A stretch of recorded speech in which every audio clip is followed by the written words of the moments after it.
that, well, we do have the main WPI data, which is coming at around 0.39%. This is versus 0.8% on a month-on-month basis. There's a deflation which has taken place in fuel and power, as you can see, and there's been a reduction in terms of the inflation for the manufactured products at around 2.04%. Primary articles also in deflation by around 2% but and has increased as compared to the previous month. We do have Latha with us, and we have Aditi Nayar, Chief Economist at ICRA, joining in for a discussion on this. Latha, over to you. Well, actually, it's a pleasant number. I mean, unless people are worried about deflation. Coming in at 0.39%, the poll actually showed 7%. I mean, 0.7%. So it's far lower than what the poll indicated. The important part is that almost every vertical of inflation has shown a month-on-month fall. For instance, the WPI fuel and power group is down month-on-month by 1%. The primary articles index is down again 0.1%. Only the food index, actually, let me read, the all commodities index is also down 0.1% month-on-month. Now, May is not a month where things actually fall. Food prices rise. But because, I mean, the winter crops always see vegetable prices lower. But at this point in time, the May WPI food index is up by only 0.1%. That's like much lower than the historical average that you get. And as you can see, onion inflation at minus 14.4 is flashing, and month on month again up by about 0.2. Remember, this is wholesale. So those of you who are saying that's not what I get at the mandi level, please remember we are talking about wholesale prices, you know, APMC prices, or even in iron and steel and others, the price at which the wholesale market purchases. And there things are clearly showing very, very low inflation. In fact, in basic metals and such things, the index is down 0.2%. So perhaps the global slowdown is catching, and we are seeing commodity prices respond to that as well in the month of May. Cereals inflation has definitely been a positive. That's at 2.56% YOY. The YOY rise was 3.85 even for April. So cereals clearly month on month is falling, and so did pulses. This is something we saw even in the CPI. These are weighty items in the food basket, and those have fallen in May compared to April. So the marginal rise in vegetables has been compensated. Vegetables normally rise more in the month of May.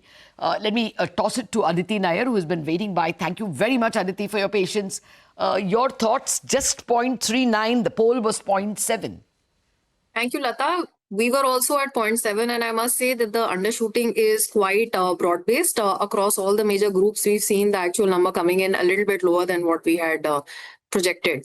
Now, interestingly, I think there are a few factors that are going to change the trajectory going forward. Firstly, on the food side, you're quite right. We just haven't seen that seasonal uptick in perishables that we normally see as the temperatures get hotter. And we had an early onset to the monsoon. The monsoon got stalled, and now I think the rains are picking up again. So all of this could have an impact on how perishable prices pan out going forward. And of course, the overall trajectory and distribution of the monsoon will be very important going forward. On the global side, however, things are quite different and more uncertain and perhaps less benign. We've got the rupee depreciating a little bit. We've got the sharp jump in crude oil prices. And I think this again is going to affect the non-food side of the WPI in the current month. While we do expect the WPI inflation to increase a little bit going ahead, but it's still going to remain really at very low levels for most of the year. You know, the sharp question for the market will be twofold. First, no difference to the core, the terminal repo rate from the RBI. Will it, with the inflation coming, WPI inflation falling, will there be any small hopes that the governor doesn't stop at 5.5 but goes to 5.25? So Latha, that's anyways what I was expecting, 5.25. Let's see. I do think we'll have a pause in August, given the very strong signal that was given through the way that the policy stance changed. There. Yeah, and the stance changed. So, and the fact that the CRR cut itself has also been upfronted. So we do think August is going to be a bit of a pause. After that, you know, whether we get that final rate cut in October or not will depend on so many different factors. So while we do expect the WPI to remain pretty tame, the fact is that crude oil prices have gone up pretty sharply, and that will start seeping through into a lot of other prices as well. How much of an impact it has on the CPI inflation? Because crude doesn't enter the CPI. It's the and the RSPs don't change very fast for petrol and diesel either. So the impact of this on the CPI will tend to be a lot more limited. Muted, Uh, yeah. we're working with a 3.5% average CPI forecast for this year, which is lower than the MPC's 3.7%, which is why we still think that October could be live. One final quick question. If the WPI is going to be so limp at 0.39, and look at the average, it has been 0.85 before that. I think practically from March, we have seen very, very minimal numbers in the WPI. Okay, 0.85 was April, May 0.39. This will mean that nominal GDP will be very low, and our tax buoyancy depends on the nominal GDP. So are we going to fall short on tax collections? As it is, there is a big tax giveaway of 1 trillion rupees. So, Latha, lots of moving parts to this as well. Definitely, nominal GDP growth is unlikely to be materially higher than 9% this year. That's the number that we've been working with.